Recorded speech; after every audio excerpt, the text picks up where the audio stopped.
dito kay dating Pangulong Duterte. Hmm, may ineebas yung kanyang abogado, 'no, na si Koopman. Oo. Ewan ko, parang itong abogado nila parang nangongopya lang din, ano?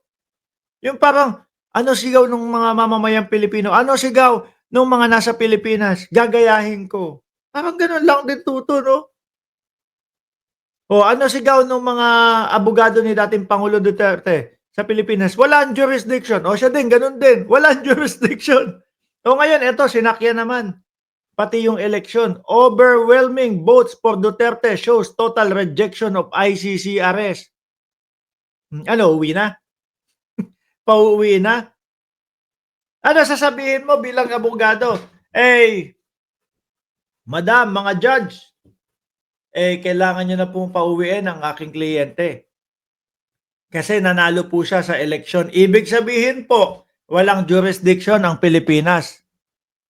No? Walang jurisdiction ng ICC sa Pilipinas. Tignan natin kung ano pagbigyan yang sinasabi mo, Koopman. No?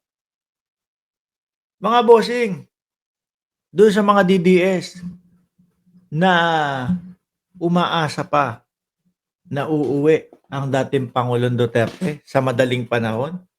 Hindi. Yung sinasabi nyo, September uuwi? Hindi. September susunod. Diba? Sa September ang susunod na paglilitis kay dating Pangulong Duterte. Mahirap to, matagal to. Aabot ng 8 taon yung paglilitis. At eto pa nga, mga kababayan, base po kay Attorney Cristina Conti, mga bossing, September daw po, yun nga, ang paglilitis, ang hearing ni dating Pangulong Duterte. At baka may dalawa din daw na senador ng Republika ng Pilipinas. So sa madaling salita po, pag inanalyze nyo natin po mga kababayan yung sinasabi niya, no? Na sa September, baka kasama si Bungo at si Bato de la Rosa o yung dalawang senador ng Republika ng Pilipinas. Ibig sabihin po, merong pag-aresto o merong warrant of arrest na ilalabas po bago mag-Setyembre. Baka sabihin nyo, Mark Ramos, fake news ka na naman ha. Mark Ramos, walang katotohanan yung sinasabi mo ha. Sige, pakita natin. Para maniwala kayo. Kasi yung dati, mga kababayan, sabi nila sa akin, no? Nako, puro kayabang, wala namang ICC na nangyari. Wala namang ICC na pupunta. After isang linggo, dumating yung ICC, mga boss. Ay, Diyos ko po. Yung mga DDS, namumugto ang mga mata. Yung mga DDS, hindi na alam kung ano gagawin. Kung pupunta ba sila doon sa Villamor Air Base, pupuntahan ba nila si Torre o basta nag-iiyakan ako. Base dito ha, mga kababayan. Ano sabi? Lakihan ko. Malabo mata ko eh. Ito yung salamin ko, ayoko suot kasi nagre-reflect yung mga ring light. Ayan, two of former President Rodrigo Duterte's closest allies, Senator Bato de la Rosa at Bungo, no? Are likely to face trial before the International Criminal Court according to human rights lawyer Cristina Conti. Bato, I am pretty sure, will get a warrant of arrest. Makakakuha. Sabi din yan ni Inday Sara Duterte. Diba? Sabi ni BP Sara, yung pangalan ko din po, nasabi na nando sa ICC. Pero mas mauuna po sa akin si Bato. Mas mauuna po sa akin si Bungo. Di ba? Bato, I am pretty sure will get a warrant of arrest. Conti said in an interview Monday, by later this year, possibly September. Ano po? We might be looking at a sitting mayor on trial. Hindi. Kasi mismong totoong Duterte yung nandoon sa ICC, hindi yung karton, no? Yung karton nandoon sa Davao. Sitting mayor on trial on September, which is nai-announce na nga po yan, assuming he's winning, no? He's win. And we are looking at two senators of Republic being on trial. September din daw.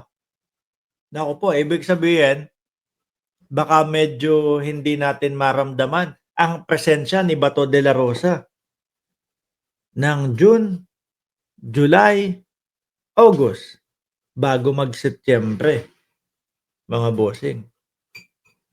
Di po ba? Ang hirap ng kalagayan nila. Ano po?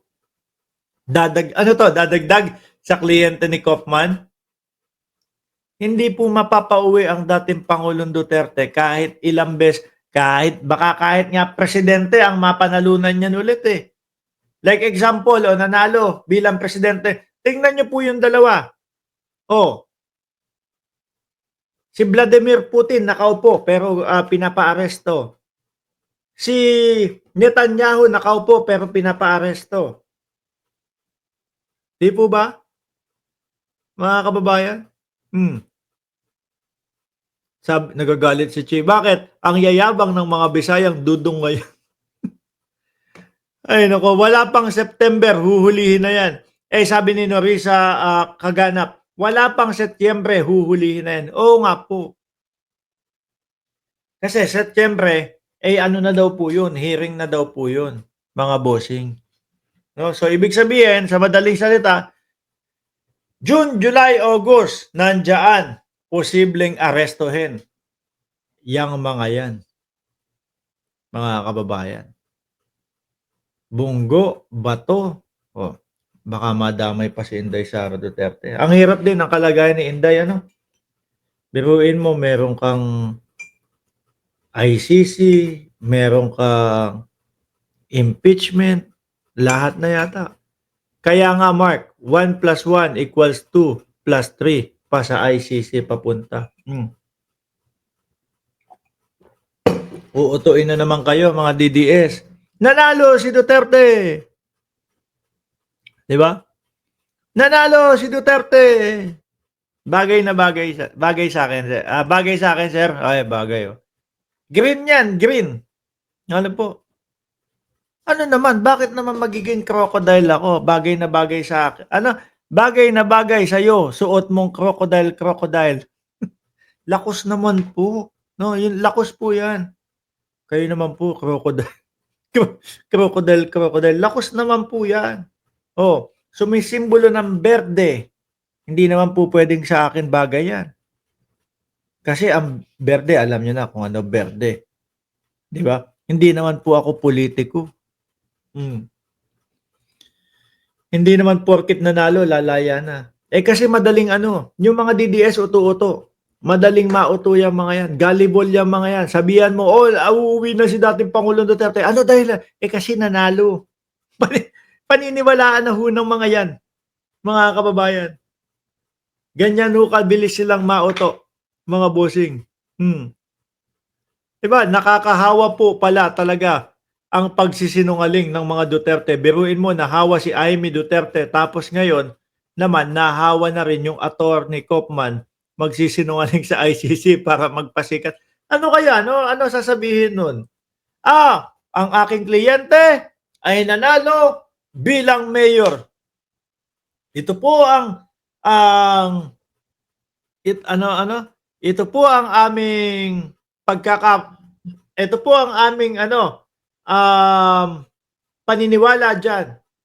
Gusto na siyang pabalikin ng sambayan ng Pilipino. Sa Davao lang naman nanalo Di po ba? Hindi naman buong Pilipinas. Mga taga Davao, given na yun. Kababayan niya yun. Di ho ba? Wala. Mga DDS, masakit man nasabihin. Pero pag paumanhin nyo na, walang uuwing Duterte. No? Yan ang katotohanan. Uuwi yan kung sakali na matapos na ang kanyang hearing. Kung sakali na siya ay acquitted. Pero kapag hindi acquitted si dating Pangulong Duterte, pasensyahan. Doon muna siya